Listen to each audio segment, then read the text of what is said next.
là là, je suis pas fière de moi, ça fait encore 1 an que j'avais pas fait de vidéo de dupe. On dirait que j'en fais juste une par année, je sais pas pourquoi. C'est la 10e vidéo de dupe que je fais sur ma chaîne et je vous avais parlé l'autre fois que j'allais peut-être changer de concept à partir de 10. J'ai quelques idées à vous proposer, mais vous me direz dans les commentaires, puis le commentaire le plus liké, ça va être le prochain concept que je vais faire. Donc n'hésitez pas à commenter, à liker et tout ça. J'avais pensé entre autres soit faire des dupes par marque. Donc là vous allez voir, mettons, aujourd'hui il y a beaucoup de Charlotte Tilbury dans la vidéo. Ben si vous voulez des dupes, je sais pas moi, de NARS, de Chanel, de n'importe quoi, vous me le dites, puis ça va être ma petite mission personnelle de vous trouver des dupes pour ces produits-là. Ça pourrait aussi être des dupes de skincare. Comment trouver des soins avec des ingrédients très similaires qui ont une efficacité très semblable. Et finalement, troisième idée que j'avais eue, c'était que moi je teste vos dupes à vous. Donc vous m'en soumettez, vous m'en proposez et je confirme si c'est des dupes ou pas. Bref, sans plus attendre, on va se lancer tout de suite dans la vidéo. J'ai encore une fois 6 produits, ben 12 en fait, à vous présenter. Donc des alternatives moins chères à des produits qui sont très chers, de marques connues, des produits qui sont populaires. Fait que j'espère que vous allez aimer. Moi je suis bien excitée, en tout cas j'ai hâte de vous montrer mes petites trouvailles. On va commencer avec les bases visage. Moi j'avais reçu celle-là cet été de Urban Decay, c'est la All Nighter Ultra Glow Face Primer et de ce que j'ai compris, la texture est très similaire à la base Hydro Grip de Milk, donc ça pourrait être un dupe en fait pour l'un de ces deux produits. J'ai jamais vraiment utilisé la Hydro Grip de Milk, mais vous voyez que c'est le genre de primer très similaire là, qui vont être collants et qui donc offre apparemment une très bonne tenue au fond de teint. Milk est 48$ puis celle-là est 45$, donc le prix est très similaire, mais pour vrai le dupe que je vais vous suggérer, ça marche autant pour les deux. Et franchement, je dois vous dire, je suis pas une habituée de ce genre de base-là. Tu sais, d'habitude, moi, c'est plus des choses crémeuses ou un peu siliconées qui viennent lisser la texture de la peau ou hydrater. Mais j'ai trouvé qu'il y avait effectivement vraiment un côté hydratant. On dirait que ça scelle, tu sais, tes sérums, tes crèmes que tu mets le matin. On dirait que ça, vu que c'est comme un peu épais sur la peau, ça fait un effet un peu occlusif. Quasiment comme du slugging, mais version maquillage. Fait que oui, en plus de la longue tenue que j'ai vraiment confirmée, genre mon fond de teint était beau là, du matin au soir, ça avait pas bougé. Ça en fait c'est à cause de la texture grip là, donc autant avec les deux produits, c'est vraiment très collant, c'est un peu désagréable sur le visage, mais je vous jure ça fait tenir le maquillage tellement longtemps. Fait que j'ai bien aimé mon test honnêtement, même si je trouve encore l'application un petit peu particulière. Donc bref, mon remplaçant moins cher mais comme vraiment moins cher, c'est le Power Grip Primer de e.l.f. Je suis convaincue que c'était un dupe désiré là, pas juste une coïncidence. Déjà si je le compare avec l'Urban Decay, ça se ressemble pas mal. Côté quantité par contre, c'est vrai, j'ai pas checké ça, c'est combien? Ça doit être un 30. Ouais, 30 ml, ça c'est 24 ml. La texture est un peu plus épaisse, je vous dirais, à 7 ans un peu moins bien. On dirait vraiment un gloss que je me serais mis sur les babines. Ça fait tellement un beau glow, ça hydrate, ça fait tenir le maquillage toute la journée, ça marche. Donc je vous ai donné les quantités, maintenant je vous donne les prix. Celle-là tantôt je vous ai dit qu'elle était 45$, ben la base e.l.f. est seulement 14$. Donc selon moi, ça vaut franchement la peine d'y donner une chance. Mon prochain dupe, c'est aussi une base très connue et très appréciée. Je pense même qu'elle a été sold out pendant un petit bout à cause de TikTok. C'est le Flawless Filter de Charlotte Tilbury. Donc c'est un espèce d'illuminateur slash primer, un embellisseur de peau en fait si vous voulez. C'est très comme champagne avec un petit fini perlé et c'est ça qui est très beau en fait, c'est que c'est rare de trouver des bases qui sont pas pailletées au soleil, qui vont être très shiny. Celle-là est vraiment perlée et c'est un de mes finis préférés sur la peau. Donc évidemment que je suis fan aussi de ce produit là, comme bien des gens. Magnifique produit pour vrai que je me sers pas assez souvent mais j'aime beaucoup. Oh my god, attendez, je viens d'aller sur le site pour voir la quantité parce que c'est pas écrit sur l'étiquette et je vois justement que toutes les teintes ont l'air out of stock, c'est capoté.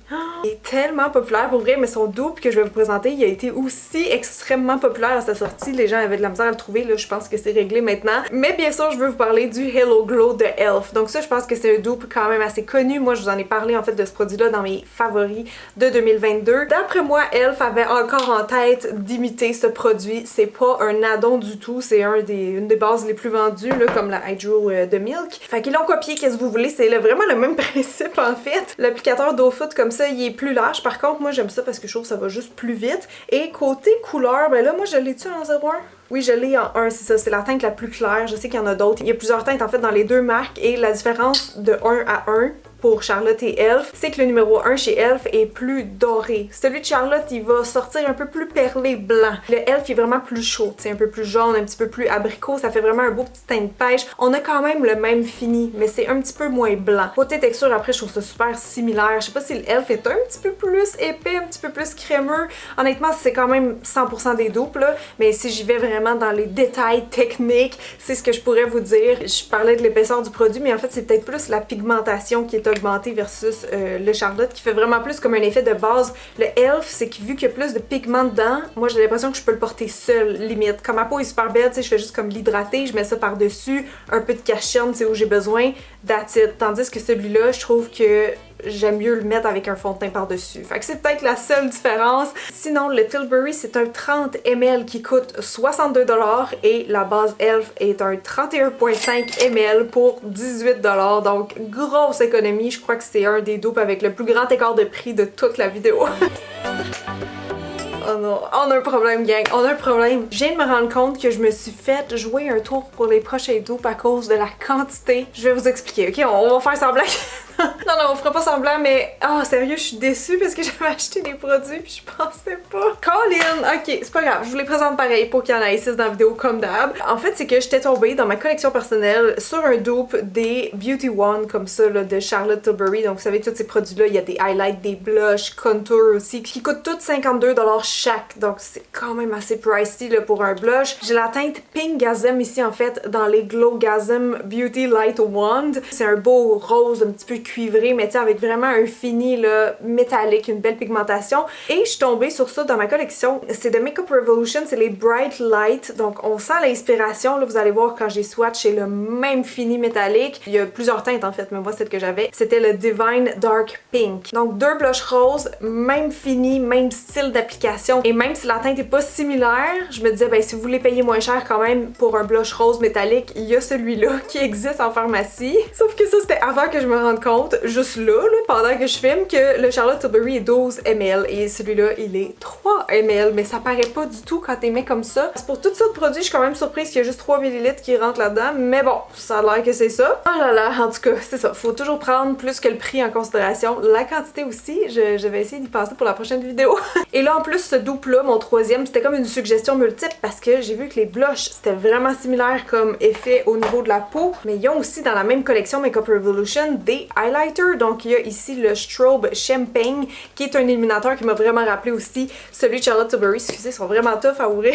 Fait que ça, c'est Strobe Champagne, qui est quand même assez rosé pour un champagne, je vous dirais, mais très clair. Donc, c'est un highlight qui marche très bien sur moi. La teinte Spotlight de Charlotte Tilbury, en comparaison, vous allez voir, est plus chaude. C'est vraiment un champagne aussi, mais plus doré. Donc, encore là, selon votre peau, qu'est-ce que vous préférez. Mais encore une fois, similaire comme produit. J'ai l'impression que le Charlotte Tilbury est peut-être un petit peu plus crémeux, comme il va sécher plus vite en place, tandis que celui-là, il est liquide. Et des fois, les highlights liquides, je trouve, sont durs à travailler par-dessus, tu sais, comme en dernière étape. Je préfère les utiliser des fois directement sur la peau. Je pense que vous comprenez où je m'enlignais, mais c'est ça dans Charlotte. Bref, il y a aussi un Contour Wand, donc une espèce de fort liquide là, pour faire du contouring. Et dans Makeup Revolution, je l'ai pas acheté par contre. Il y a des cachettes que je suis sûre qui pourraient faire absolument le même effet. Les Charlotte Tilbury, comme j'ai dit tantôt, coûtent 52$, ce qui est quand même très pricey, mais c'est pour du 12 ml, tandis que les Makeup Revolution sont 14$, mais seulement pour 3 ml. Donc si vous faites le calcul, celui-là, c'est pour arriver à la même quantité, il coûterait 56$. Fait que ça fonctionne pas, quoique des fois en pharmacie, ils sont en spécial, hein. Comme toutes les marques de drugstore versus Charlotte Tilbury, Sephora, tu sais, qui sont pas vraiment en spécial. Fait que ça pourrait peut-être être intéressant. S'ils viennent en spécial, ça pourrait valoir la peine, mais au pire, j'aurais servi à pas vous faire avoir, vous, à votre tour. Mon prochain dupe, c'est encore une fois pour du Charlotte Tilbury. Alors on est très content parce que c'est du super marque, mais elle coûte cher, hein, s'il vous plaît. Le prix de ces blushs en poudre, c'est le même que ceux des blushs en crème qu'on vient juste de parler, donc 52$. Et dans les teintes iconiques chez Charlotte Tilbury, tant dans les rouges à lèvres, les liners, les yeux que le teint, il y a la fameuse teinte Pillow Talk qui est bien connue, qui est censée en fait être une teinte un peu universelle. Donc vous allez le voir en swatchant sur ma main, c'est rose, mais il y a aussi des sous-tons bruns dedans, là, donc c'est ça, c'est effectivement une teinte teinte assez passe-partout, un petit peu foncé pour moi par contre. Et vous avez vu, il y a comme un highlight plus un blush. En fait, moi souvent je mélange un peu tout là, donc ça donne sur la joue une espèce de fini quand même assez lumineux. Et grâce à une vidéo sur YouTube, j'ai trouvé une teinte qui est identique. Vous allez peut-être pas les trouver 100% identiques sur ma main, mais je vous jure qu'une fois portée sur le visage, l'autre jour j'ai carrément mis un de chaque pour tester la tenue qui était identique en passant. Ça paraissait pas là, que j'avais pas tu sais, le même blush des deux côtés de mon visage. Donc c'est les bons vieux baked blush comme ça de Milani. J'en ai quelques-uns encore ici dans ma collection, mais c'est la teinte 03 Berry Amore. C'est vraiment un dupe là, de la teinte Pillow Talk de Charlotte Tilbury. Donc si vous aimez ce blush là, puis l'effet aussi sur la peau, les baked blush en fait ils ont souvent comme un petit peu de, je sais pas comment dire, ils sont genre marbrés en fait avec un petit peu, pas des brillants là, mais c'est comme l'effet de la poudre cuite en fait. Donc ça fait un petit effet lumineux en fait sur la joue. Et vous allez voir, c'est ça, c'est vraiment une teinte rose mais un petit peu cuivrée, tu sais, qu'il y a du orange dedans. Donc deux roses chauds avec une intensité médium. Donc pour les teints médiums, ça serait vraiment là, une très belle couleur. Ben celle-là ou celle-là. Puis pour le prix, Milani a rien à se reprocher côté pigmentation. C'est vraiment très riche sur la peau, là, surtout pour un baked blush, j'ai l'impression. Fait que c'est ça, même fini, même genre de teinte, l'application qui va bien des deux côtés, j'ai rien à signaler. Donc du côté Tilbury, c'est un 8 grammes pour 52 $ comme j'ai dit tout à l'heure. Et du côté Milani, on en a moins, c'est un 3,5 grammes. Par contre, pour son petit prix qui est seulement de 12 $, on est quand même gagnant parce que si vous multipliez, on n'arrive pas à 52 là. Fait que voilà. Prochain dupe, c'est un produit que j'utilise depuis sa sortie. En fait, il m'en reste pas tant dedans. C'est le Hangover Pillow Balm de Too Faced. Donc, c'est comme un traitement pour les lèvres qui va être vraiment très adoucissant, je trouve, mais aussi repulpant. Il y a un petit effet mentholé, je vous avoue, mais c'est pas désagréable. C'est pas comme justement le Lip Injection qu'ils font, là, qui te brûle les lèvres. Ça, c'est vraiment plus doux et confortable comme texture. Tu sais, c'est vraiment thick. On dirait un masque pour les lèvres, en fait, mais c'est ça. Il va avoir un petit côté mentholé, un peu repulpant. Je trouve vraiment qu'il fait une illusion comme que mes lèvres sont plus gonflé, plus lisse surtout, donc c'est vraiment un coup de cœur en fait depuis sa sortie. Je sais qu'ils le font en plusieurs teintes maintenant, moi j'ai comme l'original d'après moi, en tout cas ça fait juste comme un petit peu rose pâle sur les lèvres, mais là j'ai trouvé un produit qui est comme identique à mon sens. Dès que je l'ai mis la première fois en fait j'ai tout de suite pensé au Pillow Balm de Too Faced et c'est le gloss ici de Essence qui est les Extreme Shine mais version volume. Donc il y en a je pense qui sont pas plumping là, ils appellent Extreme Plumping ici. Ça c'est la teinte 105 Flower Blossom, fait que si vous voulez un produit identique, il faut vraiment prendre cette couleur-ci. Parce que ça aussi, dans le fond, c'est comme un genre de petit rose qui fait un peu pâle sur les lèvres. Ça fait vraiment le ultra similaire, tant dans le fini que la texture et l'effet hydratant, volumisant du produit. Donc pour moi, là, pour une fraction du prix, je pense qu'il vaut tellement la peine. Donc celui-là, c'est un 6 ml et il coûte 34 $ versus le Essence qui est 5 ml, donc presque identique pour, attention, 4 $. Donc vous sauvez littéralement 30$ pour juste 1 millilitre de moins. Fait que je pense que ça vaut la peine. On est déjà rendu au 6e et dernier dupe, c'en est un autre pour les lèvres, mais là plus du côté maquillage, donc je pense que c'est un autre dupe qui était absolument pas un hasard, vous allez comprendre quand vous allez voir les deux packaging côte à côte. Mais l'année passée, Urban Decay ont sorti leur Vice Lipstick, donc c'est des rouges à lèvres liquides qu'il faut secouer comme ça avant chaque application. Leur particularité, outre le fait qu'ils sont très pigmentés et shiny, c'est que c'est des rouges à lèvres qui sont vraiment longue tenue, donc un peu comme les rouges à lèvres liquides mat, mais là c'est vraiment effet lac, donc ça reste brillant toute la journée et ça bouge pas, ça transfère pas dans le fond, donc c'est vraiment quand même impressionnant. Sauf que là, Maybelline est arrivé avec ses vinyl lipstick, évidemment que ça nous a tout fait penser au Vice Lipstick d'Urban Decay. Je disais que le packaging est similaire, c'est qu'en fait c'est la même quantité, là, genre tu le vois, c'est le même tube, c'est juste qu'il a été designé différemment. Donc ceux de Maybelline, il faut aussi les secouer, on entend le petit truc qui bouge à l'intérieur. C'est le même type d'application, l'embout aussi extrêmement similaire, je vous dirais. Belle pigmentation, beau fini, brillant. En fait, j'en porte un en ce moment sur mes lèvres et j'ai eu aucune retouche à faire depuis le début de la vidéo. Chose qui est rare. D'habitude, peu importe ce que je mets, là, faut quand même que je check.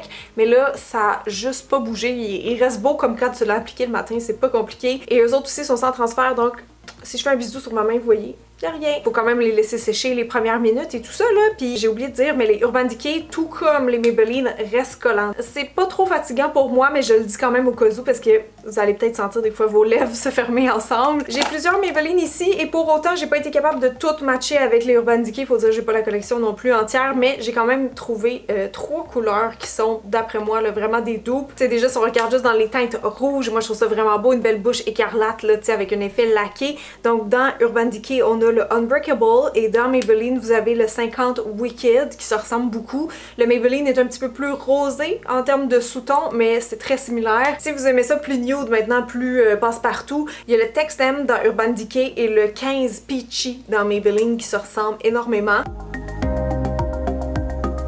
Et finalement, toujours chez Urban Decay, il y a le Ex-Lover qui est comme un genre de petit brun orangé. Dans Maybelline, vous avez la teinte Keen 125 qui est à s'y méprendre. Donc là, je vais juste vérifier, je pense qu'on est dans la même quantité.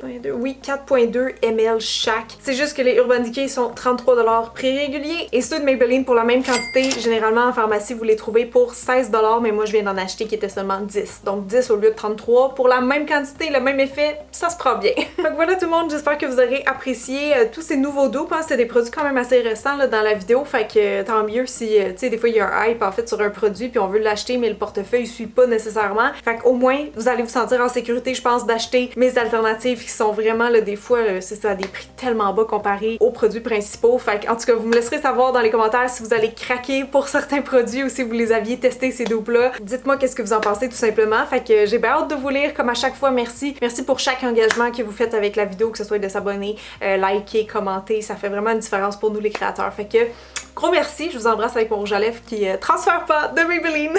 Ciao tout le monde!